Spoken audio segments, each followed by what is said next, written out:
हाय दोस्तों, आप लोग कैसे हैं। हम उम्मीद करते हैं कि आप अच्छे होंगे। दोस्तों, इनफिनाइट क्लास में आपका स्वागत है। दोस्तों, कल डाइजेस्टिव सिस्टम का पार्ट 1 बताएं दोस्तों। आज उसका पार्ट 2 लेकर आए हैं। देखिए दोस्तों, कल बताए थे कि मुख गुहा से शुरू होता है, छोटी आंत बड़ी आंत जाके एनस से अंत होता है दोस्तों, वहाँ तक फिर मल के द्वारा निकल जाता है। आज उसको आगे बताएंगे कि आखिर छोटी आंत कैसे काम करता है, बड़ी आंत कैसे काम करता है, क्या उसको में प्रक्रिया है, कौन सा एंजाइम निकलता है। दोस्तों आइए देखते हैं क्या कर। पहले डाइजेस्टिव सिस्टम तो कल पार्ट 1 आज पार्ट 2 है दोस्तों। देखिए अब आता अग्नाशय। अग्नाशय देखिए दोस्तों, ये छोटी आंत के ऊपर क्या है दोस्तों, अग्नाशय। अग्नाशय रहता है इसमें, इसका भी इम्पॉर्टेंट रोल है। आइए देखते हैं क्या क्या इसका काम है दोस्तों, जिसको इंग्लिश में पैनक्रियाज बोलते हैं। यह एक ग्रंथि है दोस्तों। क्या है? यह एक ग्रंथि है। ग्रंथि क्या है उसको बाद में बताया, ग्रंथि का चैप्टर आएगा दोस्तों तो उसमें बताया जाएगा। लेकिन यह एक पूर्ण पाचक एंजाइम है। पूर्ण पाचक मीन्स इससे बहुत सारा एंजाइम निकलता है। पूर्ण पाचक मैंने एंजाइम समझ रहे हैं, ये पचाने में बहुत महत्वपूर्ण भूमिका निभाता है दोस्तों, इसलिए इसको पूर्ण पाचक एंजाइम। जैसे कैसे क्या क्या होता है, जैसे देखिए लाइपेज, एमाइलेज 3 गो निकलता है दोस्तों। Lipase, amylase, trypsin. इसको याद करने के लिए LAT नाम रखें, ठीक है। एल से लाइपेज। लाइपेज मीन्स क्या कह सकते हैं, लाइपेज मीन्स लसा कह सकते हैं। जैसे बासा देखते हैं दोस्तों, घी तेल क्या होता है, लस करता है। इसे एल से लाइपेज भी कह सकते हैं और लाइपेज और लस भी करता है इसको, तो इससे भी याद कर सकते हैं। तो लाइपेज क्या करता है, फाइट और वसा का पाचन करता है। फाइट और वसा का पाचन करता है दोस्तों। एमाइलेज क्या करता है दोस्तों, स्टार्च यानी मंड का पाचन। मंड कल बताए थे दोस्तों। अगर आप फिर बोल रहे हैं कि अगर क्लास आप फर्स्ट क्लास नहीं देखें तो इससे ज़्यादा इम्पोर्टेंट वो है, क्योंकि उसमें बेस बताए थे दोस्तों। इसका ये वो अगला पार्ट आज बता रहे हैं दोस्तों। स्टार्च बताए थे कि गेहूं या मक्का जो भी होता है उसका छिलका जो ऊपर वाला होता है उसी को स्टार्च बोलते हैं दोस्तों। मंड जिसको, अगर गेहूं में क्या होता है दोस्तों, चलौसा जिसको बोल सकते हैं, गेहूँ चलता है उसको क्या बोलते हैं, चलौसा, उसको स्टार्च बोलते हैं दोस्तों। फिर आता है ट्रिप्सिन। दोस्तों देखिए 3 प्रकार पूर्ण पाचक एंजाइम क्यों क्या आएगा, इसमें 3 गो एंजाइम निकल रहा है। क्या लाइपेज, एमाइलेज और ट्रिप्सिन, 3 एंजाइम निकल रहा है। इसे किससे, अग्नाशय से दोस्तों। अग्नाशय वहाँ ग्रंथि है छोटी आंत के ऊपर, देखिए दोस्तों, छोटी आंत और उदर के नीचे, यानी अग्नाशय छोटी आंत के ऊपर है दोस्तों। अब आते हैं पित्ताशय। पित्ताशय किसको बोलते हैं दोस्तों, पित्ताशय देखिए लीवर के नीचे क्या है देख रहे हैं, पित्ताशय। पीत जिसको देखिए दोस्तों, पीत कहाँ से निकलता है, तो लीवर से। पीत कहाँ से निकलता है दोस्तों, लेकिन जमा कहाँ होता है, तो पित्ताशय में। पित्ताशय का क्या कार्य है दोस्तों, पित्ताशय कार्य है कि जो अम्लीय है उसको क्षारीय बनाना दोस्तों। अब पित्ताशय इतना कड़वा होता है, जैसे आप मुर्गा देखा होगा दोस्तों, एक हरा टाइप का होता है। उसको मुर्गा का एक भी पित्ताशय अगर रह गया, उसको कहने का कि फैल गया मुर्गा में, फट गया, तो पूरा मुर्गा को बर्बाद कर देगा दोस्तों। मीट का, मुर्गा का नहीं बर्बाद करेगा, मीट का। मुर्गा रहेगा तो फटवे नहीं करेगा अंदर उसका। देखिए पित्ताशय, वही पित्ताशय आप देख रहे हैं यहाँ हरा है। ये हरा नहीं है तो ब्लू, लेकिन आप समझिए हरा, इसको समझिए हरा। लीवर से निकलता है और कहाँ जमा होता है, पित्ताशय में। पीत निकलता है कहाँ से, लीवर से, लेकिन जमा कहाँ होता है, पित्ताशय में। ये ध्यान रखिए, बहुत बार पूछा एग्जाम में। पीत का स्टोर लीवर में होता है दोस्तों। पीत का स्टोर कहाँ होता है, पित्ताशय में, और लीवर में बनता है। यहाँ पर ही पित्ताशय क्या कहाँ बनता है, तो लीवर में। जमा कहाँ होता है, पित्ताशय में। पीत का पीएच देखिए क्षारीय होता है, नहीं बोले 7 से ऊपर हो गया तो क्या होता है दोस्तों, क्षारीय। भोजन अगर अम्लीय आ जाता तो ये क्या करता है कि भाई हमको सब नहीं होगा, हमको सब पचेगा नहीं, तो उसको क्षारीय बनाता है, भोजन को क्षारीय बनाता है दोस्तों। चलते हैं वसा का पाचन करता है। क्या करता है, ये क्या करता है, वसा का पाचन करता है। इससे क्या होता है, वसा का ये पाचन करता है, पित्ताशय। वसा का पाचन और एंजाइम ना होते हुए भी पाचन करता है। देखिए दोस्तों, पूछेगा कौन सा हिस्सा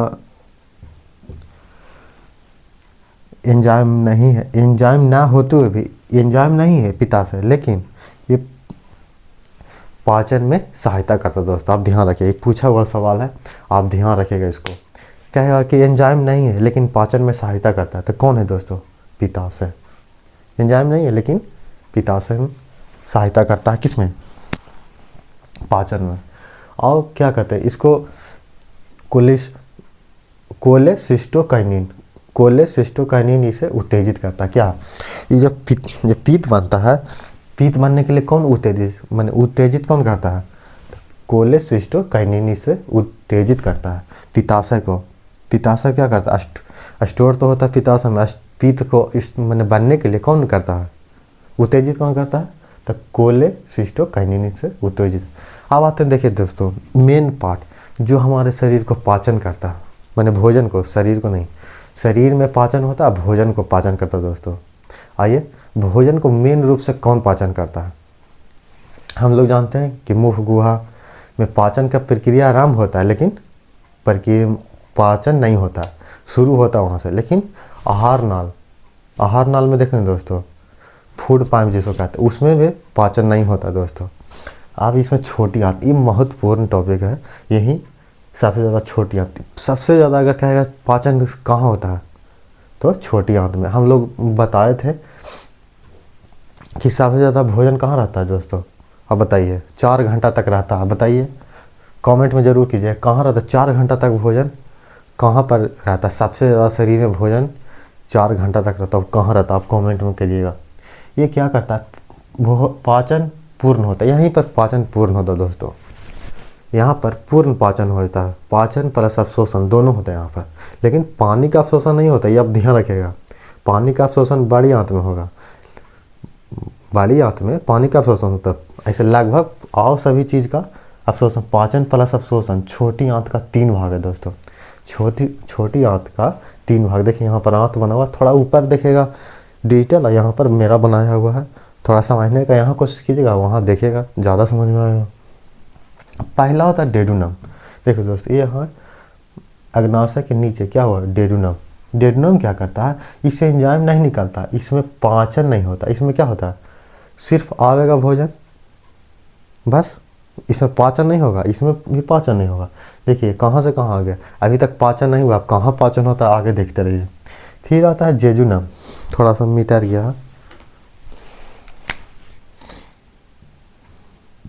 जेजुनम।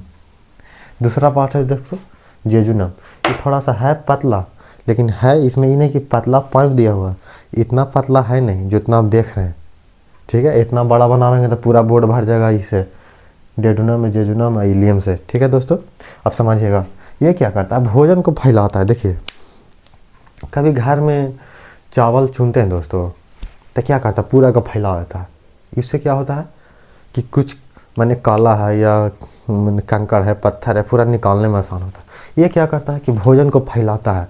फैलाने से क्या होता है कि उसका क्षेत्र बढ़ेगा, उसको पाचन क्रिया में आराम होता है, पाचन क्रिया करवा। लेकिन होता इसमें भी नहीं है, पाचन नहीं होता इसमें। अब इलियम में मेन है, जो इलियम में पाचन होता है दोस्तों, पाचन प्लस अवशोषण। देखिए इलियम क्या करता है? पाचन प्लस अवशोषण, शोषण नहीं, अवशोषण इसको लिखिए। अब शोषण है, शोषण तो आप अगर आप वीडियो नहीं देखेंगे तब हमको शोषण होगा जी, बहुत मेहनत लगता है दोस्त। अब शोषण,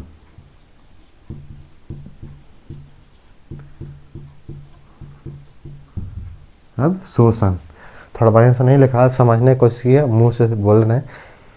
पाचन प्लस अवशोषण, पानी का नहीं होता, ये पहले ही बोल दिए थे। पानी का अवशोषण बोलिए कहाँ होता है? तो बड़ी आंत में होता है, उसको आगे बताएंगे दोस्तों, देखते रहिएगा।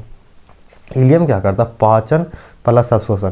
देखो दोस्तों, अवशोषण कौन करता है? इसमें बिल्ली, जिसको बिलाई कहिए, देखिए ये क्या होता है कि वो कांटा नुमा होता है, बिल्ली, इसको बिल्ली बोलते हैं। इलियम में देख रहे हैं, यही अवशोषण करता है दोस्तों। देखिए दोस्तों, इतना तो अवशोषण कौन किया? बिल्ली, बिल्ला या बिल्ली जो ही बोलिए, अवशोषण करता है। हम लोग सबसे पहले छोटी आंत तो कितना भाग में पाचन यहीं पूर्ण होता है, पाचन प्लस अवशोषण, और 3 भाग में डेडुनम, जेजुनम और इलियम।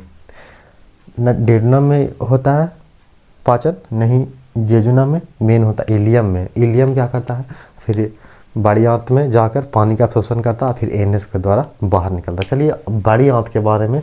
और फिर ये क्या है देखो, erepsin plus peptide plus amino acid क्या करता है, देखो इरेप्सिन निकालता है ना से यहाँ से इरेप्सिन प्लस फिर क्या बन जाता है पेप्टाइड। अब पेप्टाइड बदल देता है एमिनो एसिड में दोस्तों, भोजन को क्या करता है अमीनो एसिड में बदलता है। अब चलते हैं बड़ी आंत, और जो परीक्षा में यानी एग्जाम में पूछने वाले हैं वो क्या क्या पूछ सकता है वो बताएंगे दोस्तों। अगर वीडियो आपको अच्छा लग रहा होगा तो वीडियो को शेयर और चैनल को सब्सक्राइब करके मेरा मनोबल ज़रूर बढ़ाएगा दोस्तों। चलिए अब आगे देखते हैं, आप इतना स्क्रीनशॉट लीजिए दोस्तों। अब चलते हैं, छोटी आंत हो गया था, अब बड़ी आंत चलते हैं दोस्तों।